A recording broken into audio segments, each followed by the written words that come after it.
Faith Church, hope you are well. Have you ever had that experience where you read a part of Scripture that maybe you've read 100 times or more, and you notice something for the first time and wonder, how have I missed this? This morning, today's reading from the Gospel, really appropriate, Matthew 26. Just want to encourage you to, even if you haven't been reading through Matthew, to spend some time in this text today. It's the section of Jesus's the Last Supper and then arrest and the beginning of his trial. So fitting to be reading that today as we will gather this evening for Monday, Thursday, and then into Good Friday tomorrow. The psalm is Psalm 7, which I would encourage you to read as well. But there's so much in this chapter that I just noticed, and I don't have time for all of it, but I want to just highlight one thing. And it's always struck me that Peter, when Jesus says that, he's going to, tells them again that he's going to have to be killed, that Peter says, we will stand with you. We will die with you if that's what it takes. And Jesus says to him, you will betray me or deny me 3 times before the rooster crows. And I've always wondered why then Peter, I never noticed this before, in the very next verses coming up in that chapter, they're in the garden and the crowd, the mob, the lynch mob basically comes with Judas to arrest Jesus.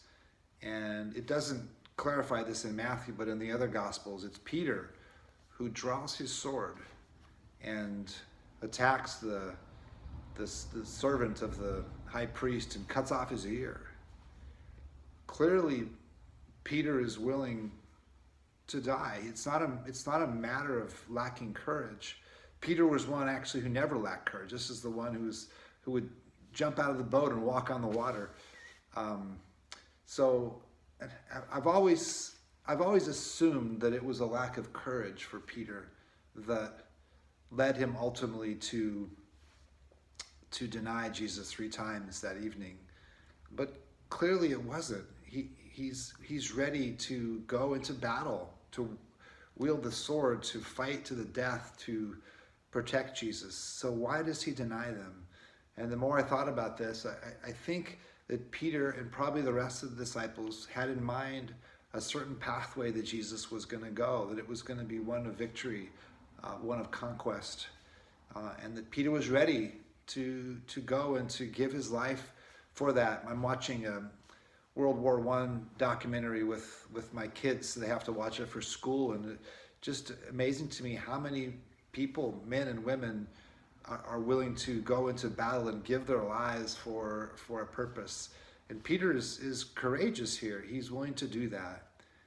But then hours later, he denies he knows Jesus. And I think the reason must be not a lack of courage, but he's just dismayed that he thought Jesus was heading this way towards victory, and he realizes that that's not the pathway that Jesus has chosen, that Christ has chosen the way of the cross, the way of laying down his life in the face of evil. And that's not something Peter has considered or wants to do. Even though Jesus has made clear all along that this is the way, that blessed are the poor in spirit, blessed are the merciful, blessed are the meek, blessed are the peacemakers. But Peter and none of them yet really gets it. And I wonder too if we, to some extent, fail to grasp that Jesus, as we follow him in this world, is not leading us towards this overtaking, but to pick up our own crosses and just to give our lives. And for a lot of people, that's not what they want to do. It's not always what I want to do. But it was a reminder to me today that this is the way of the cross, the way of suffering, the way of giving up, the way of sacrifice for others is the way of Christ. Now it leads to victory ultimately, but it always goes through the cross. We're going to spend the next day or two tonight and Monday, Thursday, and I really hope you'll join us. Worship is at 7 o'clock, and as we turn and focus on that Last Supper that Jesus shared, and the time when he took off his outer robe, laid it aside, and washed the feet of the disciples, demonstrating to them the way forward that he was going to go, one of service, one of sacrifice.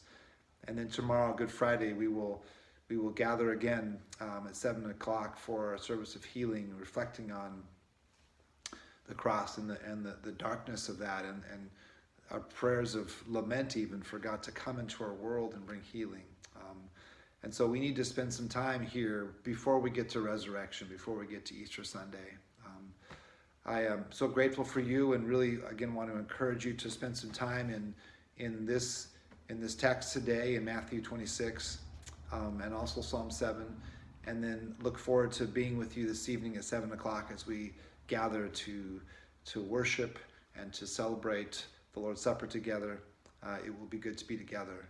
Blessings to you this day. May you know the grace and peace of Christ and the love of God our Father and the fellowship of the Spirit. And I look forward to being with you soon.